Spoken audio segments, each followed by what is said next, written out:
Alright, so last time I had to cut a little shorter than I wish I could have, but I ran out of water.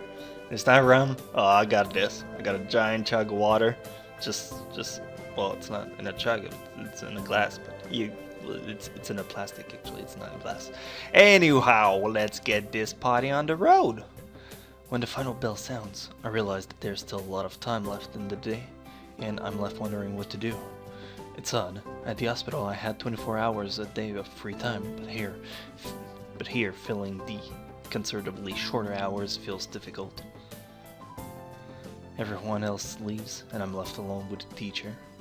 Matao is examining the assignment sheets we were working on earlier, marking them with a red ball pen. Raising his eyes from his paper briefly, he noticed me and furrows his brow. What is it, Nakai? I think that's his voice I had for him. I jump at it, addressing me, but I guess it's natural to spark some conversation since there's nobody else around. Nothing. Thinking about what I'd do after school. Teacher slowly puts the cap on the pen he is holding and arranges papers into a stack, clacking against the desk twice. Not only once, not 3 times, twice. He seems very methodical. For a brief moment, I'm reminded of Shizune, but the teacher is more unhurried and relaxed, much more routined. You have no plans? No, I consider joining a club, but I don't know what kind of club would interest me. Go observe a meeting of someone else's club. Might pique your interest a bit. I guess. But I don't know how to continue from there.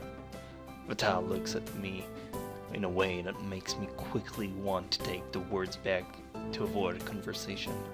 But I can't, so I have to forge ahead. I just don't know how to deal with people, I mean, the other students. I'm talking to people and everything, so it's not that I'd be isolated or anything. I just don't know what to think about the disability, man. The game, it's not working. I guessed everyone, and they all had something different. It was impossible to figure out. It's like it feels that I'm being impolite if I point and laugh. But if I pay attention to them, and it's weird to ignore them too.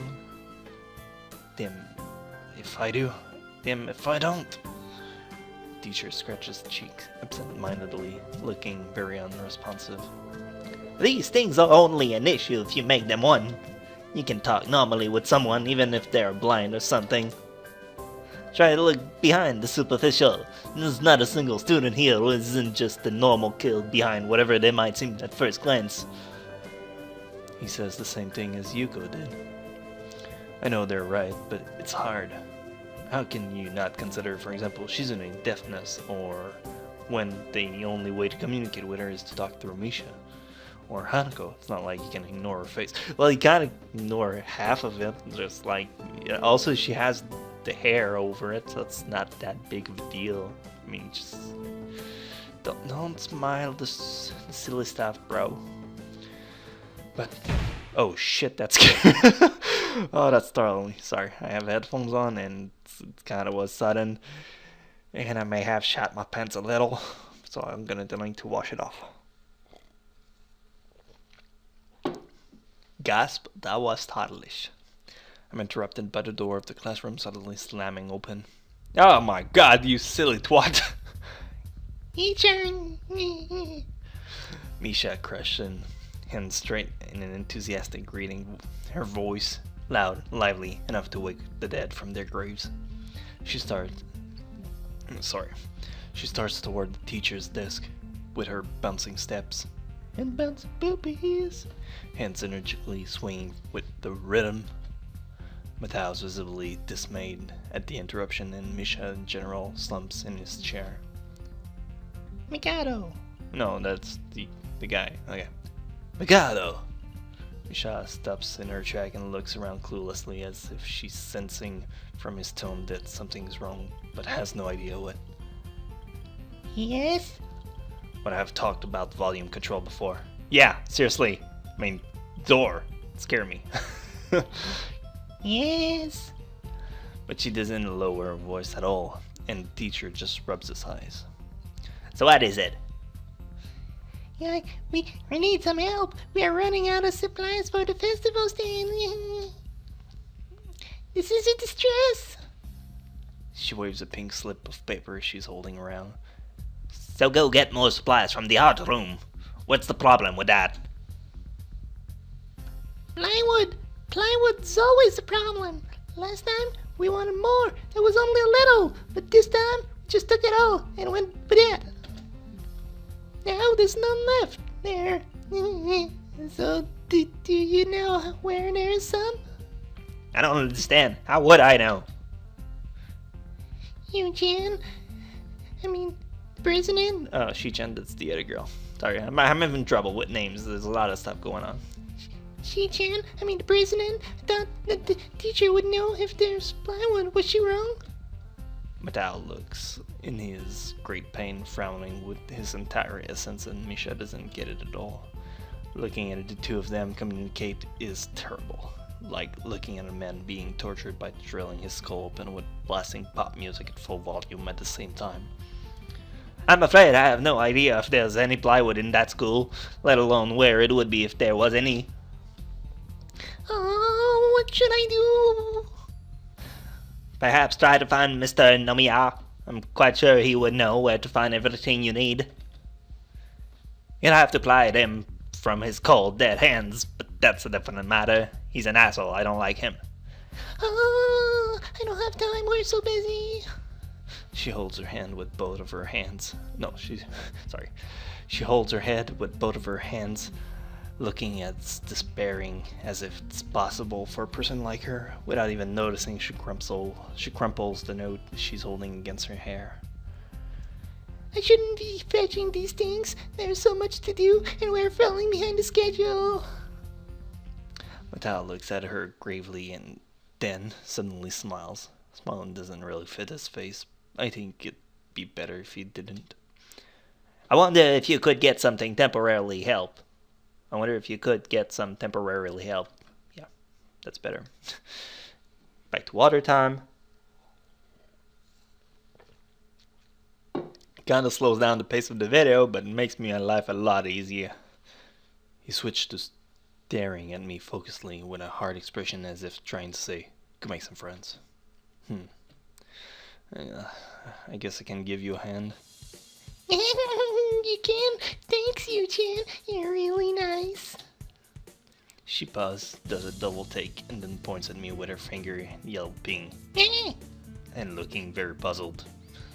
Come to think of it, what's Eugene doing here? Class is over. You should be having fun. That's annoying. We just had a little chat. Oh no! It's not detention, is it? Are you in trouble, Eugene? No, I'm not. Is Eugene in trouble, teacher? No, he's not. Matao sighs deeply, and I feel that I have to help Misha get her off the teacher's back. If you know what I mean, you probably do what I mean. So what do you need? Here's a list.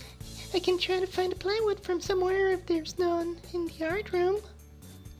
She offers me the note she's holding. I take it, hesitating a bit. I said I'll help you, but this has no implication on whether I'm joining the student council or not. Oh. Still, thanks, Eugene.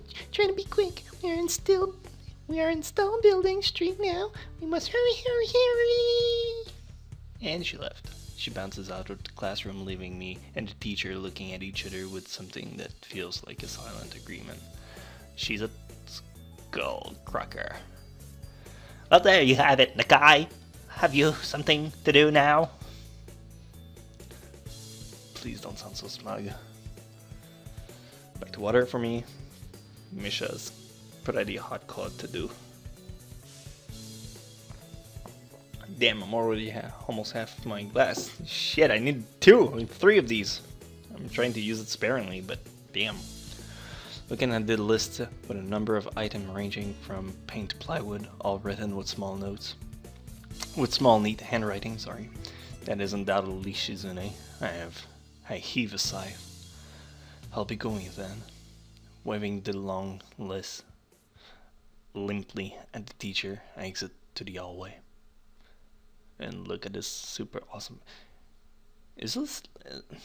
what's in his mouth? Is this like tooth, but like beaver tooth? I really don't... doesn't really matter. Sorry, let me start again. The classrooms closest 2 hours are designated belonging to class 3-1 and 3-2 to the right side and 3-4 on the left side, each door looking exactly the same. Further down the corridor, still with identical door, are rooms that I didn't think were used for classes. I guess the art room is not a classroom as such. I carefully push open the furthest door and peek in. It's a classroom, but it seems rather badly kept or not in use. Am I in the right place? Desks and chairs are all around the room. A thin layer of dust settles on them. There are some easels in the corner, so at least this looks like the right place. The room is flush in sunlight from the big windows, shadows creeping all over the desk. Specks of dust are dancing in the stained air, making the beams of light almost visible. Jokingly, I call into the empty room.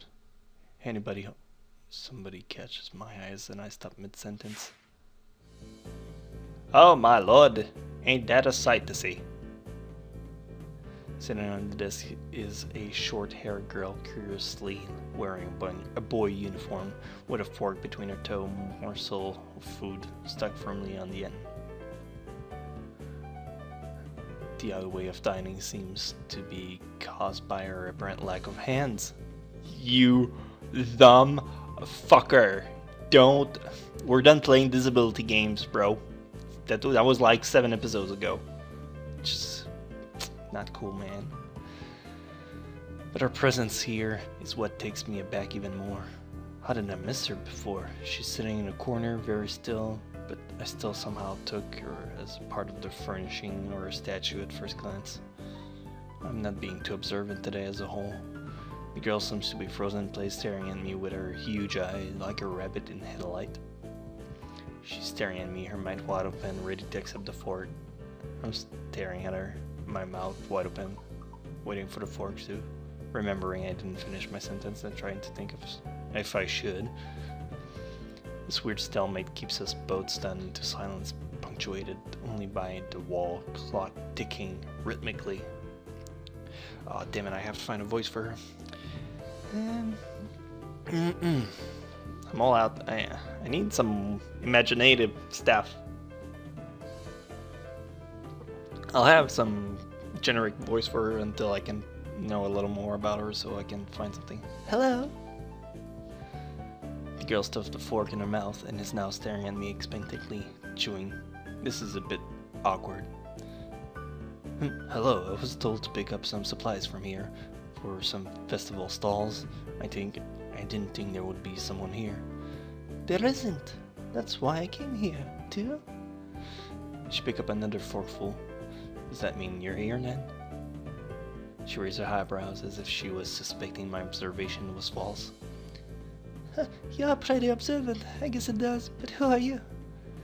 The girl is pretty straightforward, isn't she? I'm you the viewer. Just transferred from here on Mondays. I'm Rin. Tezuka Rin. Rin Tezuka. I won't shake hands with you, but at least we know who we are now. That's very nice. Her deadpan manner of talking makes it hard to determine whether she's joking about shaking hands or not. She was probably joking, bro.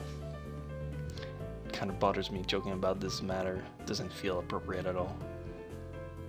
While I'm trying to figure out what's appropriate and whether this girl is, she seems to have lost interest in me and is now gazing yearningly back at her food. Can I continue my lunch, if you don't mind? I won't mind. If you need to get your stuff, the supplies are at the back. Go right ahead, but lunch? School's already over for the day. Well, what word would you use then? There is no word for a meal you eat after lunch, but before dinner. It bothers me very much too. but I don't really know what I should say. I don't think you're supposed to eat a meal between lunch and dinner to begin with. You fatty. I'm hungry now, and my delicious box lunch would go to waste otherwise. I have curry. It's very delicious. With much decisiveness, Rin once again picks up the fork between her toes and with at least as much impoliteness, she points straight at me.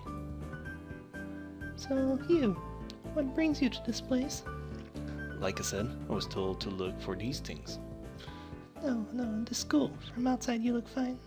Is your problem inside? I come to a full stop, opening my mouth, but not getting a word out. I can guess. I'm good at guessing. Better than most people. Ren's cut me off before I can answer a question or skirt around it somehow. I don't know which I would have gone. I froze in front of this issue again. I haven't even told anyone here about my condition, or maybe it's only because it hasn't really come up. I do get the feeling that not making issues of this is part of the social code here, as the teacher said. I wonder if the people here could relate. Probably not. Any better than any person could. Sorry, water time again.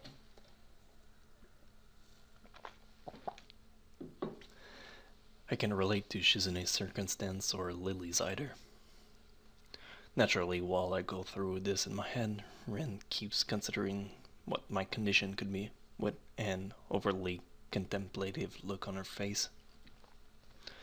She puts her forks between her lips and leans back, looking at the ceiling as if the answer was written up there. Sorry, my voice cracks a lot today. Yeah, it does need a little shaving. A beam of light illuminates her face from the window side, creating a mask of dark shadow on the other side. I don't think it has anything in your head, or something in your gut would be boringly ordinary. As I said, cracking a lot. Like this lunch of mine, and less delicious. The problem must be in your pants. Oh, she's a perv. This messed up Sherlock Holmes kind of statement and sheer lack of tact it was delivered with catches me completely off guard. I think I'm a real back even physically as Ren hides one revelation and astonishment. So I was right. There's something wrong with your tackle, isn't there? Still partially in shock, but recognizing the need to reply something, I spit out the first thing that I can think of. No, nothing like that. I have a heart problem. Arrhythmia. Oh. I said it. More like blurted it out, but I said it. The girl in front of me purses her lips together and glowers at me, looking very disappointed. Aw, she's a goddamn perv. How boring. Trouble in the pants would have been much more scandalous. What's with the erection? I'm sorry to let you down. I forgive you. Just I collect people and a person with, that kind of problem would have been really great. Collect people? People with different problems. Huh, so you just, go around asking people what's wrong with them? Pretty much. I see. With little left to say, Ren resumes her lunch, and the conversation dies away. But I keep thinking about what was said. It's the first time I told anyone else about my condition. All the other people have either known about it or already, or heard about it from someone else. Or didn't need to know about it, like every other student here so far. Should I have told it in the natural part of the introduction? Is it expected of me? Hi, I'm you. I have a very serious heart condition, which makes me a bitch that can't carry stuff for 2 flights of stairs. Is that how I'm supposed to go around introducing myself from now on? As if our disabilities would define us. What a disgusting thought. Or maybe this Tezuka girl just has an unnatural interest in such things. As I walk to the back of the room to pick up the items on Misha's list, a chance opens up to study Rin from the corner of my eyes. Her hair is burnt. Oh, burn. Really? You gonna put these 2 words together? Alright, her hair is a burnt auburn, almost orange, and cropped short. Long hair would have probably been impossible with no arms. That's kinda mean. The boy uniform and the lack of arm makes her look very thin, almost scrawny. How does she make her knots in her... How? Okay, let's say somebody else does it for her. She's not particularly pretty, except for her murky green eyes, which flickers restlessly. A lot of hard words today. I'm very tired, it's late. From below her short bang, even when she eats. The distance and the shadow makes it seem like they don't reflect sunlight at all, but instead absorb all of it within them like deep wells.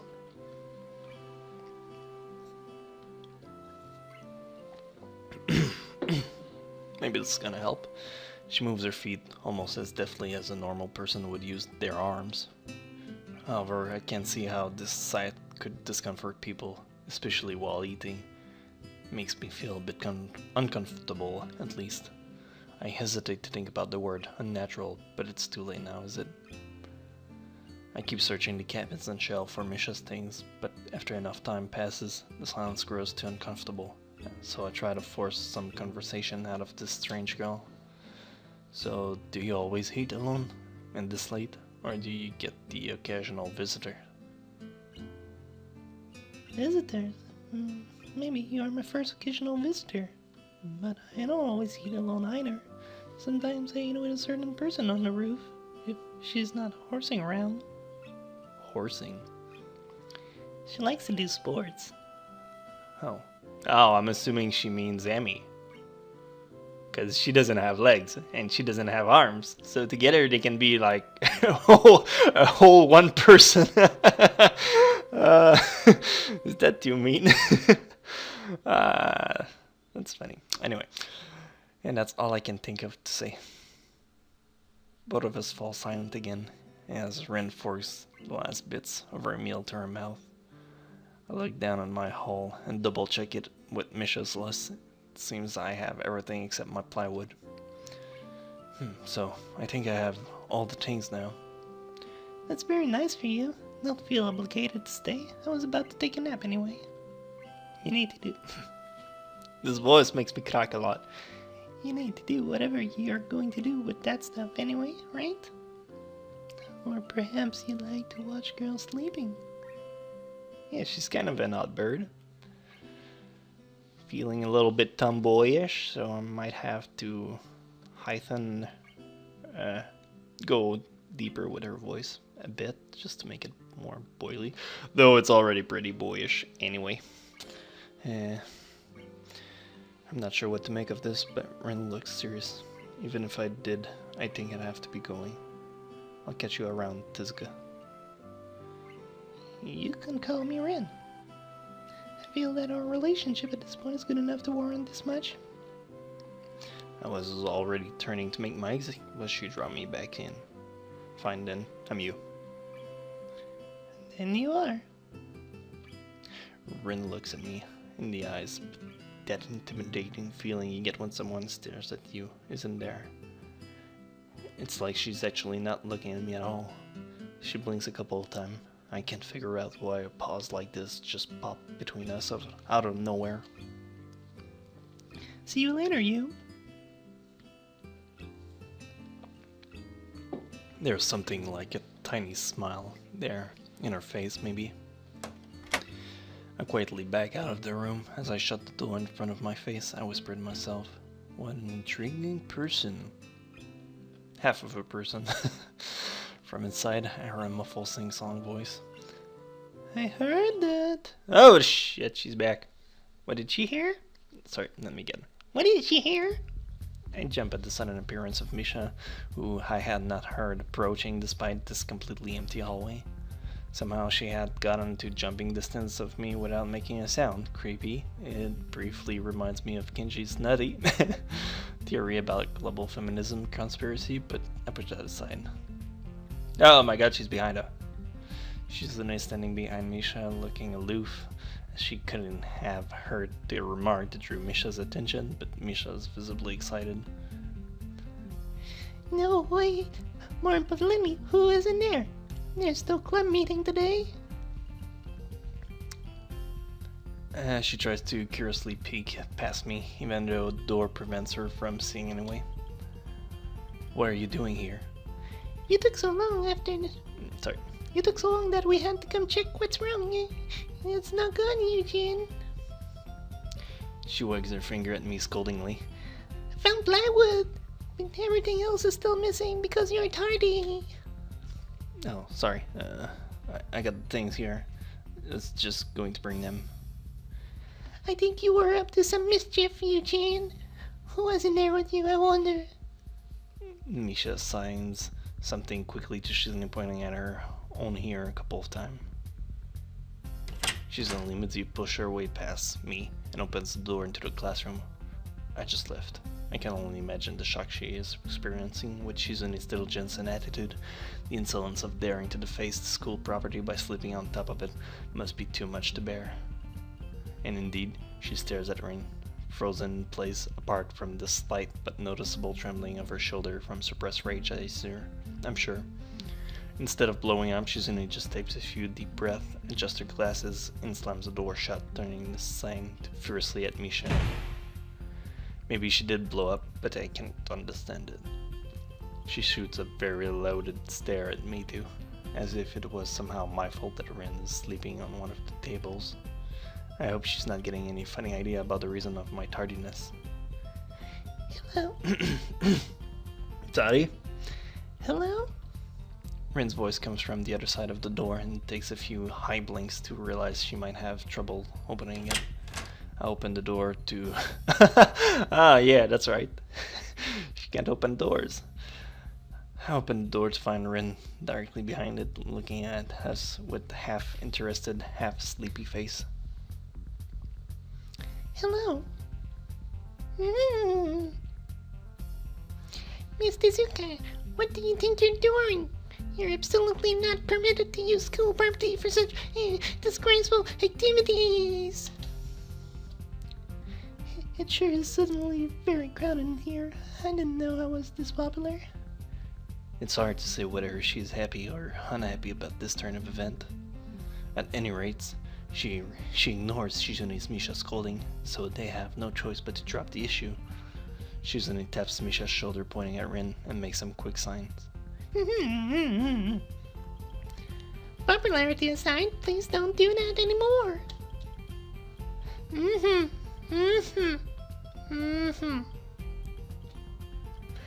Anyway, how is your project going? Will it be done for the festival? Rin looks at them blandly, apparently at ease under the pressure Shizune's skull stare is putting on her. I keep wondering about that myself too. And? We'll think about it harder. As Misha signs her reply to Shizune, her face turns into an unsatisfied frown. Miss Tezuka, please try to take this seriously. It would be a disaster if the walls look like someone threw up on their lunch onto it. Rin nods assertively. We'll think more seriously. Misha actually giggles at that, but Shizune doesn't know. But Shizune doesn't, not even after translation. She just shakes her head, takes the material from me, and takes off with Misha and Tao. Ren frowns thoughtfully as she looks after the retreating student council duo. How rude. It's true though, I must finish my project before the weekend. There will be dire consequence if I don't. The end of the world as we know it. It's the end of the world as we know it. Like weekends we usually are, but more dire. Much more dire. Maybe I'll postpone my nap to an unforeseen future. I'm about to ask what project she has and what are these apocalyptic consequences, but she walks back into the art classroom. Since you have nothing to do, would you give me an hand? Why is she singing all the time? This blanket doesn't Sorry. This paint can doesn't fit into my bag, but I need it. She kicks lightly a huge can of paint that is lying on the floor next to the table she was sitting and sleeping on. It lets out a dull clang. Being the gentleman I am, I naturally pick it up. Heavy. Yeah, sure. Where you need to take it? Away. And with that, she takes off to the hallway. Me and the paint can follow. Sorry. Me and the paint can following since there is little choice for either of us. The hallway is quiet and empty now that with Shizune and Misha's gone. So we two leave towards the stairwell at the other end. Every 10 or 15 or 20 steps I have to change the can from one end to another because the tin handle cuts into my palm. At least it keeps my arm from tiring too fast. Ren strolls on beside me with an uneven pace that I have trouble matching, or maybe I am walking weird because of the extra weight. Sorry.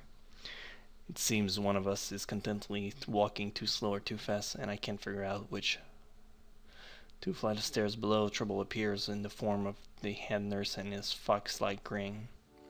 Oh, this guy again. Anyway, I am way past over 30 minutes, so I will have to keep this for next time, and we will have loads of fun with it. So, thank you guys for watching, and I will see you in part, this was 8, I think, so 9, I'll see you in 9, if you're still up for this, because I will. Thank you guys, see you guys later.